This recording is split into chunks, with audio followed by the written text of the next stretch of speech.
वृत्तिगत भावे जड़े सरकारी कर्मचारी थाई मध्य एकाधारे पाला गायक पंडित कवि संगठक और क्रीड़ाप्रेमी व्यक्ति थिले स्वर्गत युधिष्ठिर पति।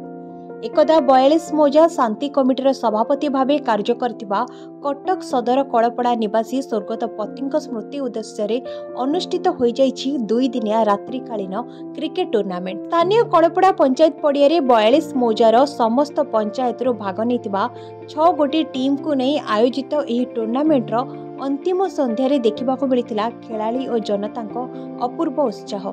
खेल आरंभ पूर्व देशर वीर जवान सम्मान में एक मशाल शोभायात्रा ग्राम परिक्रमा करथिला।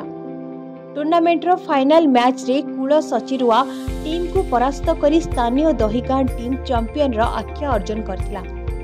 तेबे निज स्वर्गत पिता स्मृति उद्देश्य एभली कार्यक्रम पाई तांकर सुपुत्र जसवंत एवं जयंत को साधारण प्रशंसा करा जायतिला। छत्रपति स्मारक क्रिकेट जो प्रतियोगिता अनुष्ठित होउची से मानक उद्देश्य आज खेल होकर आत्मा सद्गति हो भल रहतु एवं से जने क्रीड़ाप्रेमी समाज संस्कारक नेतृस्थानीय व्यक्ति से जदिओ जने भल फुटबॉल खेलाड़ी से क्रिकेट प्रति अवदान आम जो 1980 मसीह प्रथम खेल ये आरंभ करूँ सी आमको यथेष्ट साहाय्य सहानुभूति देखते आदर्श प्रेरणा आमको आगे नहीं खेल पड़िया किभली भाव जीतिया हुए सी आमको शिखाती सी मझे मझे आसी कहते मुझे बैटिंग करी भल लगता मत भल लगता बैटिंग करा दिए पुओ आम सहित खेलती एवं से जड़े परोपकारी लोक तांकर आदर्श रे युव समाज आगे मु समस्त को निवेदन करुच्ची एवं यही अनुष्ठान आगू आगू बढ़ू तांकर जश सुनाम रहू यह आमर कामना रोचे। उद्यापनी उत्सव में जोगदे शशिकांत बेउरा, त्रिलोचन पति, प्रभात देवता, चित्तरंजन पति, समीर पंडा,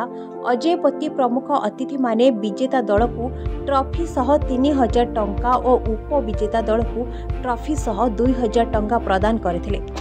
अजय पति, चिन्मय महापात्र, देवी प्रसाद पति और विद्याधर पति प्रमुख मैच परिचालना करथिले। तेबे निज स्वर्गत पिता स्मृति उद्देश्य अनुष्ठित एभली कार्यर आयोजन पाई पुत्र जसवंत और जयंत को साधारण प्रशंसा करा जायछि। पंडित युधिष्ठिर पति सहित मोर गोटे अचानक संपर्क हुए अति निबिड़ संपर्क जहाँप मुझे भूलवाने आखपाख पिला समस्त जानी कि निबिड़ता बगीचार मोर देखा हुए एत निबिड़ भाव से आध्यात्मिकवाद गपरू मुझे वर्णना कर मोर गोटे कविता बही प्रकाश पाई ता ना भावतरंग से अनेक किसी लिखी। टूर्नामेंट रे 2टी टीम हेले जड़े हेले जो विजेता टीम हेले विजेता टीम आम ट्रॉफी सह 3000 टंका पुरस्कार करूँ उपविजेता को ट्रॉफी सह 2000 टंका प्रदान करूँ। आमर ये पंडित थिले कदम्बेश्वर मंदिर गोटे आगधाड़ी नेतृत्व नेउथिले एवं तांकर स्मृति पे आम से कदमेश्वर मंदिर मशाल शोभायात्रा आरंभ करूँ ये बजार परिक्रमा कर आसिलु। द्वितीयतः आमर जो सिंदूर आक्रमण कराई आम सैन्य मान ऑपरेशन सिंदूर से ऑपरेशन सिंदूर को गोटे सम्मान जनाई एटी आम सब महिला मान सम्मान जनाई आम गोटे सिंदूर मशाल शोभायात्रा करूँ। मशाल शोभायात्रा सब आबाल वृद्ध मैंने समस्त जोग देते आमर भाईचारा वृद्धि करने आम क्रिकेट टूर्नामेंट प्रति वर्ष कर आर वर्ष आगू जारी रही। कटक दीपक आचार्य रिपोर्ट फोकस प्लस।